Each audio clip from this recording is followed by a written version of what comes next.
신약성경 291페이지에 있습니다. 고린도 후서 5장 13절부터 21절입니다.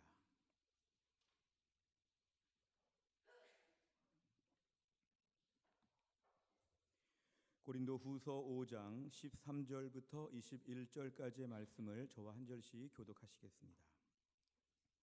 고린도 후서 5장 13절부터 21절 제가 먼저 읽겠습니다. 우리가 만일 미쳤어도 하나님을 위한 것이요 정신이 온전하여도 너희를 위한 것이니 그리스도의 사랑이 우리를 강권하시는도다. 우리가 생각하건대 한 사람이 모든 사람을 대신하여 죽었은즉 모든 사람이 죽은 것이라.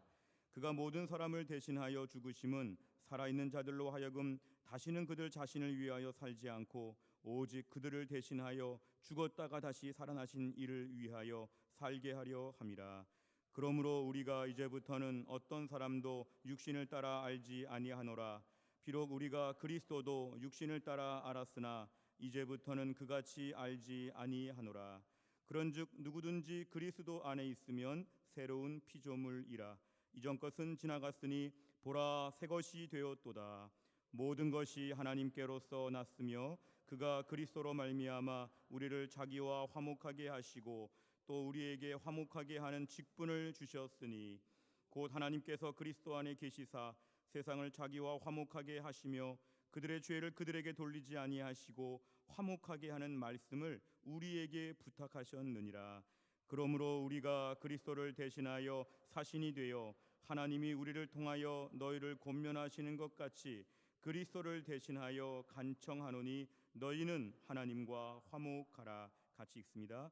하나님이 죄를 알지도 못하신 이를 우리를 대신하여 죄로 삼으신 것은 우리로 하여금 그 안에서 하나님의 의가 되게 하려 하심이라. 아멘. 기도하겠습니다. 하나님, 이 시간 저희가 예배를 드리는 중에 하나님 말씀을 듣는 시간입니다. 하나님 말씀을 선포하는 주의 종을 성령 충만하게 하셔서 하나님 말씀을 권세 있고 능력 있게 대언하게 하여 주옵소서. 하나님, 주의 말씀을 듣는 주의 백성들 한 주간 동안 힘들고 피곤하고 분주한 가운데 이 자리에 앉아 있지만 오늘 말씀을 들을 때 마음의 문이 활짝 열리게 하시고 이 말씀 가운데 주의 음성을 듣고 하늘의 복을 받게 하여 주옵소서. 예수님의 이름으로 기도하옵나이다. 아멘.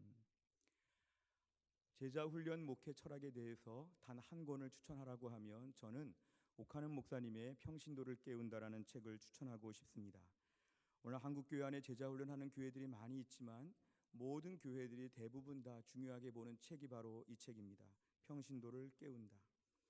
평신도가 귀한 믿음의 사람들이고 일꾼들임에도 불구하고 교회 안에서 평신도는 목회자와 달리 많이 잠을 자고 있고 특별한 일을 하지 못하는 경우가 많기 때문에 이제 평신도를 깨워서 교회의 주체로 삼아서 열심히 일할 수 있도록 구비시켜야 된다는 것이 제자훈련 목회 철학의 핵심적인 내용입니다.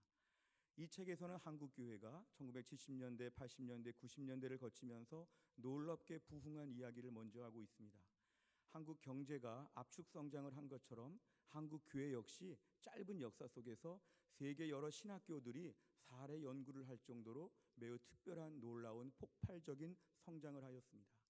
한때 1200만 명이 크리스찬이라는 말도 있었고 국민 중에 25% 이상 어디 가든지 넷 중에 하나는 교회를 다닌다, 이런 말을 저희가 들을 정도로 교회는 급성장하게 되었습니다. 그런데 안타까운 부분은 1990년대 이후로 한국교회가 좀 약화되어 가는 가운데 단순히 숫자적으로만 줄어든 것이 문제가 아니라 한국교회가 어느덧 이런 모든 부흥의 뒤안길 그늘에서 안주하고 있다는 지적입니다. 우리는 교회가 크니까, 우리는 성도가 많으니까, 우리는 교회가 많은 걸 가지고 있으니까, 우리는 이 정도로 훌륭하니까 이러면서 한국교회가 많이 자만하게 되었고 스스로 가진 것들에 대하여서 우월감을 가지게 되면서 한국교회는 사실은 매우 몰락할 만한 그런 어려운 요소들을 이미 내재하고 있었습니다.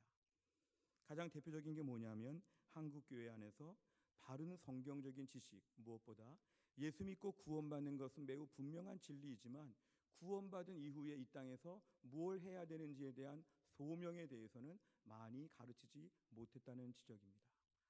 오늘 많은 목회자들이 솔직히 고백하기에 축복을 강조하고 교회 안에서 많은 걸 강조했지만 한국교회 성도들 앞에서 그럼 예수 믿은 이후에 뭐 해야 되나? 왜 우리를 예수 믿는 즉시 하나님 불러가지 않고 남겨두셨나? 남은 기간 동안 죄 짓고, 남은 기간 상처받고, 남은 기간 믿음도 약해지고 여러 우여곡절을 겪는데 왜 당장 데려가지 않으시고 우리를 이 땅에 남겨두셨나? 여기에 대한 해답을 제대로 주지 못하니까 예수 믿는 성도들이 이 땅에 남아있어 죽을 때까지 수많은 기간들 동안에 허송세월을 보내거나 죄를 짓거나 어정쩡하게 사는 일이 많다는 지적입니다. 영적 실업자와 같은 것이죠. 은혜도 받았고 구원도 받았는데 나는 뭐 해야 되나? 나는 내가 가진 달란트를 가지고 뭐 해야 되나? 도무지 일을 주어지지 아니하고 그냥 예수 믿고 복 받는 것만 강조해서 한국교회가 오늘날 너무 약화되었다는 것을 이 책에서는 지적합니다. 그래서 오늘날 이 평신도를 깨운다 이 책에서는 한국교회 성도들에게 오늘 새로운 시대의 목회자들은, 젊은 목회자들은 소명을 가르쳐야 된다. 예수 믿고서 뭐 해야 되는지를 가르쳐야 된다. 뭘 해야 구원받는 것이 아니라 거저 구원받았기 때문에 구원받은 성도는 이렇게 살아야 된다. 구원받은 자는 이렇게 다르다. 이런 부분에 대해서 한국교회 성도들을 깨울 때가 지금은 되었다는 것입니다. 오늘 말씀을 통해서 우리 모두가 남은 인생 주를 위해서 다 헌신하고 쓰임받을 수 있기를 주의 이름으로 축원합니다. 저는 오늘 말씀을 묵상하는 가운데 한 주간 동안 찬송가 311장 찬송을 여러 번 불러보게 되었는데요. 이 찬양을 부르다가 중간에 나와 있는 대목이 그렇게 목을 메이게 하고 마음이 이렇게 뭉클하게 만들었습니다. 내 너를 위하여 몸 버려 피 흘려 내 죄를 속하여 살 길을 주었다. 널 위해 몸을 주건만 너무어 주느냐. 널 위해 몸을 주건만 너무어 주느냐. 주께서 우리에게 자꾸 몸을 주셨다고 강조합니다. 주께서 우리에게 신체 일부를 주신 것이 아니고 장기를 이식해 주신 것이 아니고 주께서 우리에게 몸 전체를 다 주셨다고 말씀합니다. 그런데 너 무엇 주느냐 이렇게 우리에게 물어보시면 이 귓가에 맴도는 것이죠. 너는 무엇 주고 있느냐? 너는 무엇 드리고 있느냐? 너는 주를 위해서 무엇을 드리는 삶이냐? 너는 주를 위해서 뭘 좀 내놓고 있느냐? 이 내용을 가만히 묵상해 보면 너무 부끄럽다는 것이죠. 주님은 나를 위해서 몸을 다 주셔서 십자가에서 물과 피를 다 쏟으시고 몸 전체를 다 우리를 위해 산산히 다 주셨는데도 불구하고 우린 주님을 위해서 주님 정말 감사하고 감격한데 저는 주님께 못 드리겠습니다. 저는 너무 제가 아깝습니다. 저의 물질과 저의 시간과 내 가진 것 너무 다 귀하기 때문에 주님 주신 것은 정말 고마운 일이지만 저는 막상 주님께 별로 드릴 게 없습니다. 주님 처음부터 믿음으로 구원 받는다고 하시지 않았습니까? 뭐 드리지 않아도 구원은 지장이 없는 거 아니겠습니까? 하나님 제가 믿음으로 구원 받았으니까 뭘 드리지는 못하고 이대로 그냥 한번 평생 살다가 내가 죽으면 천국에서 우리 주님 만나겠습니다. 우리들 안에 신앙이 굉장히 모순되는 것이죠. 목회자인 저 자신도 이 찬양을 계속 부르면서 주께서 우리에게 널 위해 몸을 주었다 너는 무엇 주겠느냐 물어보시면 너무도 부끄러운 것들을 고백했습니다. 주님이 나에게 많은 걸 주셨는데 우린 주님을 위해서 도무지 드리려고 하지 않고 주님을 위해서 뭔가 드릴 때 얼마나 아까운지. 우리 사랑하는 부모님들이 우리 어릴 때 키울 때 얼마나 고생하며 키웁니까? 얼마나 고생하며 우리를 키우는데 장성한 자녀들이 부모님에게 그 사랑을 알지 못해서 부모님에게 뭘 조금만 드리면 그렇게 아까워하고 그렇게 바쁜 것처럼 그렇게 힘든 것처럼 표현하는 걸 볼 때 부모의 사랑을 다 알지 못하는 자녀의 한계점이죠. 이 땅을 사는 저희들 안에도 하나님이 나에게 예수님의 몸을 다 주셨다고 하는데 그럼 너는 좀 무엇을 내놓겠느냐고 할 때 우리 자신이 아까워하지 아니하고 나 자신을 정말 바칠 수가 있을까? 내 가진 것을 주를 위해서 드릴 수가 있을까? 과연 이 부분에 우리가 어떠한지를 우리는 한번 돌아보는 게 필요합니다. 오늘 본문의 말씀을 보면 사도 바울은 그리스도인이라면 주님이 나에게 주시는 사랑이 너무 강력해서 그 사랑을 깊이 묵상할수록 이 복받치는 감정을 가지고 내가 주님의 사랑 때문에 우리 인생이 바뀌어야 된다고 얘기를 합니다. 주를 위해 살아야 한다고 얘기를 합니다. 내 인생 그전처럼 살 수 없다고 고백합니다. 뭘 해야 구원받는 건 아니지만 구원받고 나니까 뭘 해도 하지 않고는 견딜 수가 없다는 것이죠. 과거에 우리 교회 어떤 성도님이 은혜를 많이 받고 난 다음에 저한테 달려와서 목사님, 제가 뭘 해도 하겠습니다. 화장실 청소라도 제가 하겠습니다. 뭘 해도 하겠습니다. 제가 좀 할 거를 좀 소개해 주십시오. 안 해도 괜찮습니다. 아니, 제가 하고 싶습니다. 주님의 사랑을 깊이 묵상하니까 뭘 해도 좀 할 건 없겠습니까? 이런 뜨거운 열정이 우리 안에 과연 있는지 우리가 오늘 한번 이것을 돌아볼 필요가 있습니다. 사도 바울은 우리와 똑같은 구원을 받았지만 우리와는 좀 특별한 은혜에 대한 감격이 있었습니다. 그는 복음을 전하는 자로서 열심히 일하면서도 자기 자신을 어떻게 표현하고 있냐면, 나는 미친 사람처럼 복음을 전하고 있다. 나는 복음에 미쳤다. 이렇게 얘기합니다. 우리가 오늘날 광신자, 저 사람은 지나쳐. 나 저 사람처럼 예수 믿고 싶지 않아. 저 사람처럼 너무 예수님 하는 거는 나는 싫어. 광신자처럼 믿지 말고 우리 고상하게 믿어보자. 우리 예수를 고상하게 믿으면 얼마나 좋을까? 왜 이렇게 징징 짜면서 울고, 왜 새벽부터 교회를 가고, 왜 밤늦게까지 교회를 가고, 왜 이렇게 자주 모이고, 왜 이렇게 헌금도 드리고, 왜 이렇게 시간도 드리고, 유별나게 그렇게 별종같이 예수를 믿지 말고 좀 고상하게 편안하게 믿자. 사도 바울은 그럴 수가 없다는 것이죠. 막 복받쳐오는 감정이, 나는 그럴 수가 없더라.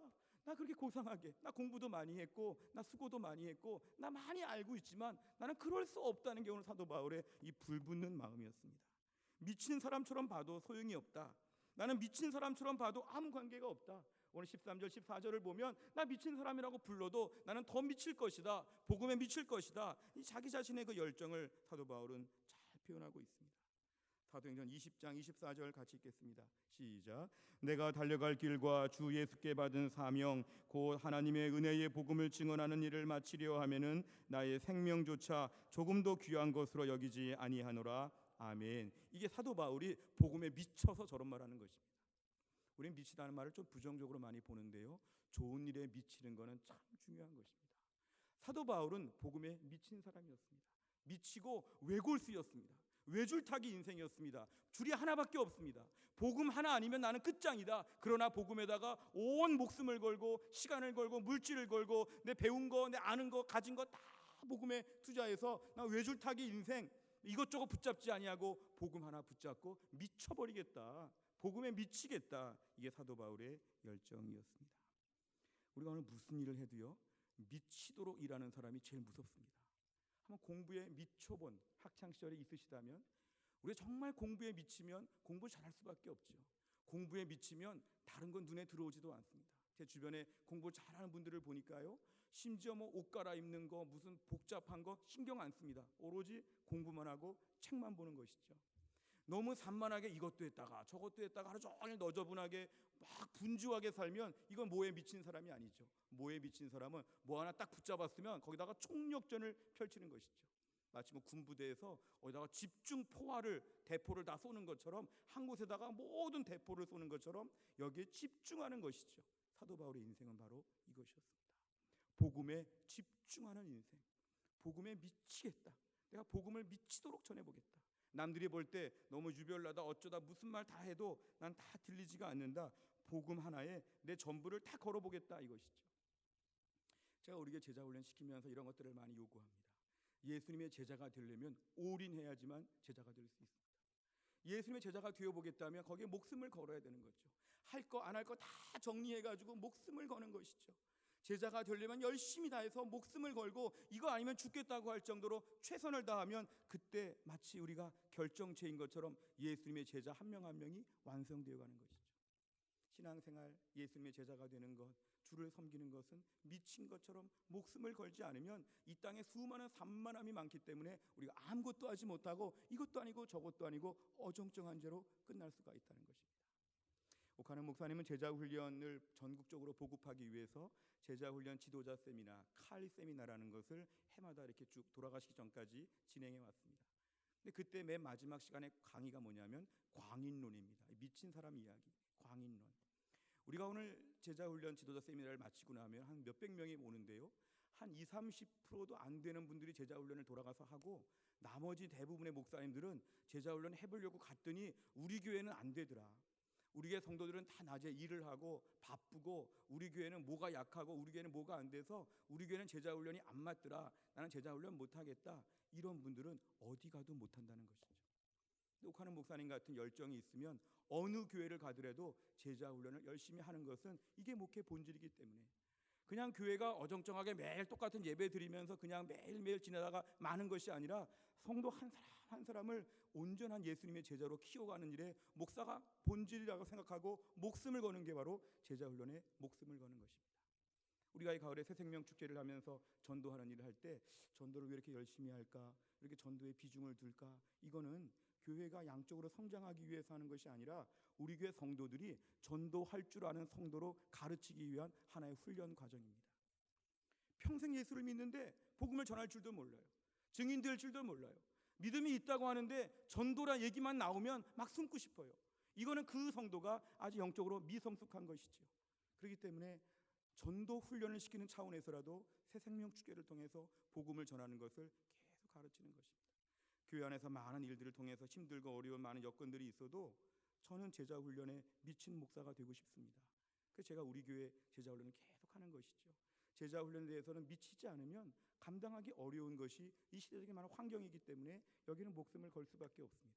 사도 바울은 복음에 대하여 이 정도로 미쳤다고 자기를 얘기합니다.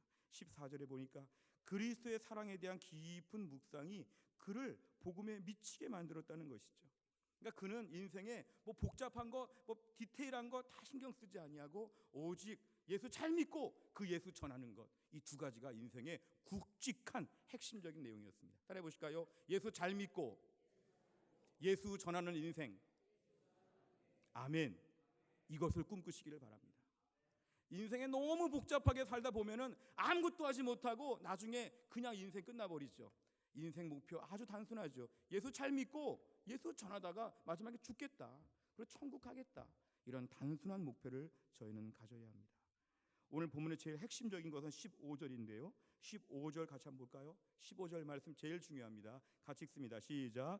그가 모든 사람을 대신하여 죽으심은 살아있는 자들로 하여금 다시는 그들 자신을 위하여 살지 않고 오직 그들을 대신하여 죽었다가 다시 살아나신 이를 위하여 살게 하려 함이라. 아멘. 조금 더 보여주세요. 저 말씀 잘 보셔야 됩니다.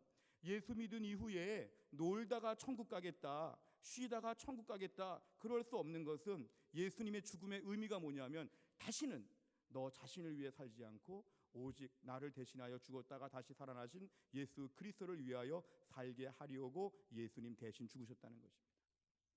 예수님의 주되심과 우리 인생의 목적이 저 한 절에 다 농축되어 있습니다. 예수 믿은 이후에 나는 심심해, 나는 지루해, 매일매일 마음이 답답해, 이건 문제 있는 것이죠.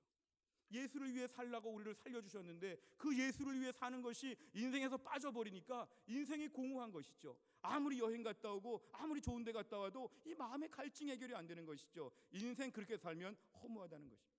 오늘 본문에 의하면 내가 오늘 예수를 위해 살겠다고 굳은 결심을 하게 될 때 우리 인생이 온전하게 자리를 잡을 수 있다는 것입니다. 예수를 믿고 제일 큰 고민이 뭐냐 하면 남은 인생에 대한 처리입니다. 남은 인생 뭐 할까? 우리 중 어떤 분들은 남은 인생 이 땅에서 누릴 수 있는 걸 다 누리며 살다가 천국 가고 싶습니다. 이런 분들이 있죠. 남은 인생은 그렇게 살라고 우리에게 주신 것이 절대로 아닙니다. 우리 이 땅에 남겨진 이유가 무슨 요원처럼 여기에 사명과 소명이 있다는 목적의식을 가져야 됩니다. 내가 왜 오늘까지 살아있을까? 내가 왜 지금 죽지 않고 아직도 숨을 쉬고 있을까? 내가 왜 이렇게 건강할까? 나에게 왜 이렇게 물질이 있을까? 지금 시간이 이렇게 왜 있을까? 왜 공부 많이 하게 하셨을까? 나에게 왜 이렇게 달란트가 많게 하셨을까? 나에게 이렇게 많은 것들을 왜 주셨을까? 곰곰이 묵상하면 그걸 가지고 주를 위해서 써봐라. 이렇게 우리에게 주신 것입니다. 남은 인생 우리 인생의 목적은 바로 뭐냐 하면 주여 내가 가진 모든 걸 가지고 주를 위해 살게 하여 주시옵소서. 우리 해성교회 모든 성도님들의 목표가 바로 이것입니다. 남은 인생 그럭저럭 불신자처럼 그럭저럭 초신자처럼 그럭저럭 살다가 마지막에 죽으면 그때 주님 이것이 아니라 이 땅에서부터 주님 오늘 뭘 해야 되겠습니까? 오늘 주님 무슨 말씀 주시겠습니까? 주님의 은혜 가운데 풍성하게 은혜 가운데 살다가 마지막까지 주를 위해서 많은 일을 감당하면서 마지막에 주님 앞에서 뭔가 열매를 보여드리는 존귀한 삶이 될 수 있기를 주의 이름으로 축원합니다. 우리 남은 인생은 그래서 목적이 분명해야지만 우리가 헷갈리지 않은 인생을 살게 됩니다. 초대교회 성도들 보면 특별한 마음이 있었는데요. 데살로니가전서 1장 3절에 보면 너희의 믿음의 역사와 사랑의 수고와 우리 주 예수 그리스도에 대한 소망의 인내가 저 교회는 있었습니다. 믿음이 있으니까 뭔가 액션, 워크, 뭔가 일들이 막 뒤따르게 되고, 사랑이 있으니까 막 수고하고 다니고, 소망이 있으니까 견디고 참고, 이런 것들이 교회 안에 있는 것은 남은 인생에 대한 바로 청사진이 적으라는 것이죠. 내 삶의 믿음의 역사가 오늘도 풍성하게 하여 주시고, 내 안에 사랑의 수고, 소망의 인내가 오늘 풍성하게 하여 주시옵소서. 이게 성도들이 액티브하게 믿음으로 사는 놀라운 모습이라는 것입니다. 고린도전서 15장 58절, 그러므로 내 사랑하는 형제들아 견실하며 흔들리지 말고 항상 주의 일에 힘쓰는 자들이 되라. 저게 핵심입니다. 구원받은 것은 믿음으로 받았지만 남은 인생 놀지 말라는 것이죠. 주의 일에 힘쓰는 자들이 되라. 주의 일에 힘쓰는 자들이 되라. 저는 저런 말씀들을 외면할 수가 없습니다. 우리 남은 인생 뭐 하다가 주 앞에 가야 될까요? 주를 위해서 힘쓰다가 주 앞에 가는 것입니다. 그래서 우리 인생은, 남은 인생은 구원을 받기 위해서 막 일하고 구원을 받기 위해서 뭔가 막 수고하고 이렇게 다닌다는 것은 복음을 몰라서 그렇죠. 복음은 예수 믿으면 다 구원받는 것입니다. 그런데 복음의 은혜는 구원받은 우리가 남은 인생 동안에 우영 살지 말라는 것이죠. 남은 인생 엉뚱한 것에다가 막 민감하지 말라는 것이죠. 남은 인생 주를 위하여 힘쓰고 주여 제 삶의 믿음의 역사와 사랑의 수고와 소망의 인내가 풍성하게 하여 주시옵소서. 이런 열정과 뜨거운 마음이 우리 안에 가득해야 한다는 것입니다. 오늘 본문의 16절과 17절을 보면서 우리가 알 수 있는 것은 이제 우리 인생은 옛날과 달라졌습니다. 17절 같이 읽어볼까요? 17절입니다. 시작. 그런즉 누구든지 그리스도 안에 있으면 새로운 피조물이라 이전 것은 지나갔으니 보라 새 것이 되었도다. 아멘. 그 전에 우리 인생은 뭐죠? 나를 위해 살아가고 세상의 성공과 쾌락을 위해서 막 분주하게 살아왔다면 예수님의 사랑으로 말미암아 복음을 알게 되고 구원을 얻게 되면 예수를 위해 사는 인생으로 인생 자체가 완전히 바뀌었는데, 바뀌어진 인생을 보고 새로운 피조물이라, 리모델링 정도가 아니라 아예 새로 만들었다. 아예 차를 수리해 주는 것이 아니라 새 차를 꺼내왔다. 너는 새 인생, 새 자동차, 너는 새로운 집처럼 너는 완전히 새 것이 되었다는 것이 오늘 17절의 말씀입니다. 사실 우리의 실존은 두 가지 문제에서 그동안에 많이 고민했죠. 첫째는 뭘까요? 죽음의 공포였습니다. 히브리서 2장 15절을 보면 같이 읽습니다. 시작. 또 죽기를 무서워함으로 한평생 매여 종노릇하는 모든 자들을 놓아주려 하심이니. 우리 그 전에 죽음의 공포 때문에 늘 얘기했죠. 목숨만 살려주세요. 목숨만 살려주면 뭐든지 할게요. 저 좀 살려주세요. 이게 인생의 평생의 비전이었죠. 생명 연장이 평생의 비전이었죠. 생명 연장. 주님 오래 살아서 뭐하게? 너 살려주면 뭐하게? 주님 그런 건 묻지 마시고 생명 연장. 죽기를 무서워하니까 안 죽게, 늦게 죽게, 오래 살게. 이것이 인생의 비전과 포부였죠. 이게 바로 우리가 그 전에 살던 모습이었어요. 두 번째는 뭐냐면 죄에 대한 문제였죠. 로마서 6장 6절입니다. 로마서 6장 6절 시작. 우리가 알거니와 우리의 옛사람이 예수와 함께 십자가에 못 박힌 것은 죄의 몸이 죽어 다시는 우리가 죄에게 종노릇하지 아니하려 함이니. 아멘. 우리 옛날의 삶이 뭐였죠? 죄에게 종노릇했죠. 죄가 우리들의 마음에서 시키죠. 너 이거 해. 예 알겠습니다. 하나님 앞에서는 막 빳빳하고 고개를 세우면서 불구하고 죄가 뭘 시키면 굽신굽신 다니는 거죠. 예 알겠습니다. 예. 너 오늘 이 사람과 싸워. 예 한번 싸워보겠습니다. 너 오늘 이렇게 해. 예 알겠습니다. 이런 나쁜 짓 해봐. 예 알겠습니다. 다 따라하는 거죠. 이게 바로 뭐냐면 죄의 종노릇하는 인생. 우리 인생은 두 가지입니다. 죽음의 공포에 매여서 제발 안 죽었으면 좋겠다. 두 번째는 죄가 시키면 그냥 100% 따라가는, 뭐 조금의 타협도 없는 100% 예 종이니까 예 이렇게 살던 우리 인생을 하나님이 완전히 새로운 피조물로 하나님 바꾸셨다는 것이죠. 우리 인생 가운데 더 이상 죽음에 대한 공포나 죄에 대한 공포가 해결된 것은 이 두 가지 문제를 예수님의 십자가의 죽으심으로 말미암아 해결해 주셨다는 것입니다. 우리는 오늘 죽어도 천국 가는 것을 믿으시기를 바랍니다. 우리는 오늘도 죄의 유혹이 있지만 성령의 능력으로 이길 수 있다를 믿으시길 바랍니다. 우리 삶 가운데 죄와 죽음이 그전처럼 우리를 막 주무르고 막 함부로 하지 못하도록 하나님께서 우리 인생을 바꾸어 주셨다는 것입니다. 우리 인생은 매우 존귀한 인생이 되었습니다. 요한복음 3장 16절, 하나님이 세상을 이처럼 사랑하사 독생자를 주셨으니 이는 그를 믿는 자마다 절대로 멸망하지 않고 영원한 생명을 얻게 하도록 우리를 만들어 주셨다는 것입니다. 아무리 병들고 아무리 가난하고 아무리 못나고 부끄러운 게 많더라도 우리는 멸망할 사람들이 아니고 영원한 생명을 이미 가진 하나님의 자녀임을 우리는 믿어야 합니다. 오늘 저희들 삶 가운데서 조금만 어려움이 와도 이렇게 죽을 것 같아, 멸망할 것 같아, 나는 영원히 살지 못해, 이런 것들은 다 사탄의 우리를 하나 이간질시키는 거죠. 시편 16편 3절을 보면 땅에 있는 성도들은 존귀한 자들이니 나의 모든 즐거움이 그들에게 있도다. 아멘. 저 땅에 있는 성도라는 것은 이 땅에서 부끄럽거나 못나거나 뭐가 함량이 미달되거나 부족한 사람들을 다 일컫습니다. 이 땅이 원래 그렇죠. 그런데 이 땅 위에 있는 성도들은 하나님 어떻게 보십니까? 존귀한 자들이라. 존귀하다. 우리가 볼 때는 한심하다. 하나님 어떻게 보실까요? 아니야, 쟤는 존귀한 사람이야. 우리가 볼 때 한심하지요? 하나님 볼 때 어우 존귀해. 하나님 저 한심하지요? 너도 존귀해. 하나님께서 우리를 이렇게 불러주신 것이죠. 왜 그럴까요? 예수님의 십자가의 죽으심으로 말미암아 죄와 사망의 권세에서 해결함을 받은 우리가 하나님의 자녀가 되었기 때문에 너무너무 귀한 존재가 되었다는 것입니다. 그래서 우리의 인생은 그전처럼 막 근심하고 염려하며 쩔쩔매며 이렇게 살 것이 아니라 주여 이제 나에게 맡겨주신 일이 뭡니까? 여기에 관심을 가져야 됩니다. 언제 죽을까?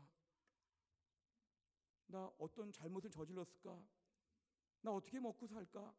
이런 염려 많이 하고 살았던 인생이라면 이제 이 모든 것들은 존귀한 자라고 불러주신 하나님이 해결해 주실 것을 믿으시기를 바랍니다. 내 인생의 수많은 문제들은 주님이 해결하여 주시는 것은 존귀한 자라고 했기 때문에 하나님께서 다 붙잡아 주신다는 것이죠. 대신 남은 인생 우리가 힘을 쓸 것은 18절과 19절입니다. 18절과 19절 한번 다 같이 읽어보겠습니다. 시작.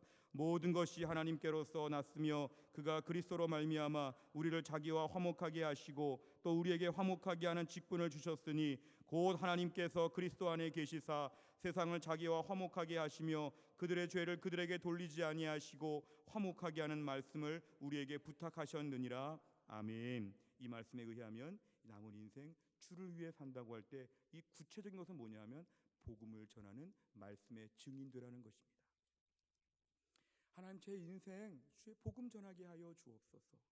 하나님 이 화목하게 하는 직분을 저에게 주셨다고 했으니까 제가 부지런히 태신자를 품고 매년 태신자를 품고 매년 전도하고 매년 이것을 위해서 제가 쓰임받게 하여 주시옵소서. 하나님과 불편하고 싸우고 죄짓고 하나님과 어그러진 사람들 앞에 가서 하나님과 좀 화해 좀 하라고, 하나님 만나야 된다고, 당신 지금 하나님 만날 때가 되었다고 이렇게 말하는 사신이 되게 하여 주시옵소서. 이게 남은 인생의 사도 바울의 강력한 우리 새로운 비전과 목표라는 것입니다. 우리 남은 인생은 이런 것을 위해서 올인하는 인생으로 바뀌어져야 합니다. 주님 제가 주를 위해 살게 하여 주시옵소서. 남은 인생 주를 위해서 하나님이 내 모든 걸 책임져 주실 걸 믿고 하나님 붙잡아 주실 걸 믿습니다. 내가 복음에 미치면 내 삶은 누가 책임져 주나? 하나님이 책임져 주신다는 것이죠. 내가 신앙생활에 미친 것처럼 집중하고 올인하는데 하나님이 그런 자들을 다 쫄쫄 굶기고 다 망가뜨리고 다 망신당하게 하나님 그렇게 안 하신다는 것입니다. 제 주변에 보면 똑같은 신앙생활 하면서도 하나님께 미친 것처럼 하나님께 더 집중하고 열심 품는 분들을 많이 알고 있는데 주 안에서 다 잘 됩니다. 영적으로 얼마나 풍성한지 모릅니다. 하나님이 주를 위해 집중하는 사람들을 책임져 주심을 우리는 믿어야 합니다. 그렇다면 남은 인생은 이제 그러니까 나는 놀겠다가 아니라 그러니까 주를 위해서 살게 하여 주시옵소서. 내가 그전처럼 천박하게 세상적으로 지저분하게 완악하게 못되게 그렇게 막 살 우린 그럴 계제가 아니라는 것이죠. 어떤 보석이 있는데요, 세상에서 가장 귀하고 아름다운 보석이 있는데 그 보석을 담을 그릇을 준비하다 보니까 어떻게 우연히 질그릇 같은 싸구려 그릇에다가 그 보석을 담았다면 이 질그릇은 그날 이후로는 보통 그릇이 아니라 보석을 담은 귀한 그릇이 되었습니다. 그 이후로는 이 질그릇을 함부로 1,000원짜리 2,000원짜리 이렇게 말할 수 없는 것은 이 보석 때문에 전체가 다 귀한 것이 되었다는 것이죠. 성경에 의하면 우리는 질그릇 같지만 우리 안에 예수 그리스도께서 계시고 복음을 알게 하신 이후에 우리가 매우 존귀한 존재가 되었기 때문에 싸구려 인생같이 살지 말라는 것입니다. 우리 주변에 수많은 불신자들이 흥청망청 막 살고 재미있게 막 살다고 볼 때 아유 부럽다, 나도 예수 안 믿었으면 좀 저렇게 살아볼 걸. 이건 예수님 믿는 이 진짜의 그 진가를 모르기 때문에 그렇습니다. 주님, 제가 얼마나 존귀한 그릇이 되었는지를 알게 하여 주시옵소서. 어디 가든지 복음을 전하고 다니고 예배하는 일에 힘쓰고 나는 하나님을 예배하는 예배자입니다. 항상 예배하면서 막 기뻐하고 매일 성경 보면서 기뻐하고 몸된 교회 나와서 봉사하면서 기뻐하고 부지런히 전도하고 다니고 하나님을 기쁘시는 일을 막 찾아다니고 이러한 부류에 우리는 매우 신분이 높아진 것을 우리가 믿어야 합니다. 이 땅 가운데 여전히 싸구려 인생같이 그냥 어떻게 하면 요리조리 피해보면서 요리조리 세상에 그냥 얕은 것을 누리면서 아주 그냥 막 찔끔찔끔 이렇게 뭔가 받을 것처럼 이런 인생을 살지 말고 하나님의 존귀한 자녀가 되었기 때문에 하늘의 풍성한 복을 받게 되었다는 것을 믿으시기를 바랍니다. 오늘 저희가 교회 안에 중직자 선거를 하면서 일꾼을 세울 때 사실 우리는 오늘 비공식적으로 다 주의 일꾼입니다. 직분이 있고 없고의 차이가 아니라 우린 다 주님께 부르심을 받으셔서 우리 모두가 다 동일하게 하나님의 존귀한 질그릇이 되었습니다. 외적으로 볼 때 부족해 보여도 하나님 우리 어떻게 보시냐면 너는 존귀하게 되었다고 보십니다. 남은 인생 다 주를 위해 살아야 되고 우리 모두가 다 주를 위해 헌신해야 되고 몸 바쳐 땀 흘려서 정말 심한 경우에 피 흘리면서까지도 주를 위해서 일하는 사람으로 우리는 다 이미 부르심을 받았습니다. 그런데 오늘 공식적으로 이러한 몇몇 분들을 교회 앞에 세울 때 이건 매우 상징적인 것입니다. 오늘 꼭 이분들을 위한 공동의회 선거가 아니라고 저희는 믿어야 됩니다. 우리 자신도 다시 한번 주의 일꾼으로서의 마음에 새 마음을 품게 하여 주시옵소서. 주님, 우리 모두가 다 주의 일꾼으로 다 손들고 자원하는 하나님 일꾼 공동체가 되게 하여 주시옵소서. 해성교회를 적어도 다닌다고 하면 어영부영 뭐 할까 이렇게 돌아다니지 아니하고 오늘 예수 믿는 즐거움을 알고 예수를 위해 사는 것을 알고 예수를 위한 일꾼으로 다 살게 하여 주시옵소서. 해성교회 속한 모든 주의 백성들이 오늘 말씀을 통해서 주님 나에게 몸을 주셨다면 나도 주를 위해서 몸을 드리고 남은 인생을 바치고 나에게 주신 모든 것들 다 차곡차곡 모아서 주님께 마음껏 기쁨으로 헌신하며 쓰임받는 존귀한 삶이 다 될 수 있기를 주의 이름으로 축원합니다. 기도하겠습니다. 아버지 하나님 감사합니다. 오늘 저희가 주의 말씀을 나누며 주님은 나를 위해 몸을 주셨다고 했는데 우린 주님께 아무것도 드리지 아니하고 앞으로도 아무것도 안 드릴 작정으로 살아왔던 저희들을 용서하여 주시기를 원합니다. 주님, 우린 가진 것도 별로 없고 여러 가지로 모자른 게 많지만 우리의 삶을 받아 주시옵소서. 나도 주님께 모든 걸 다 드릴 수 있게 하셔서 내 몸, 내 가진 것 다 주님께 바치며 남은 인생 오직 주를 위하여 나를 위해 십자가에서 죽으신 주님을 위하여 내 삶을 다 바치고 또 주님 몸된 교회라고 하셨사오니 이 교회에서 주님에 대한 사랑을 다 표현하고 이 몸된 교회를 위해 눈물을 흘려 기도하며 신실하게 섬기게 하여 주옵소서. 하나님, 우리 교회에 일꾼이 가득하여 남은 인생 지루하게 인생 놀러 다니며 다 보낸다고 생각하지 않고 목숨 연장이 중요하지 않다고 생각하고 사명 감당하는 소명자 교회가 되게 하여 주시고 우리에게 모두가 주님 나라 위한 일꾼으로 다 뛰어갈 수 있도록 축복하여 주옵소서. 모든 말씀을 예수님의 이름으로 기도하옵나이다. 아멘.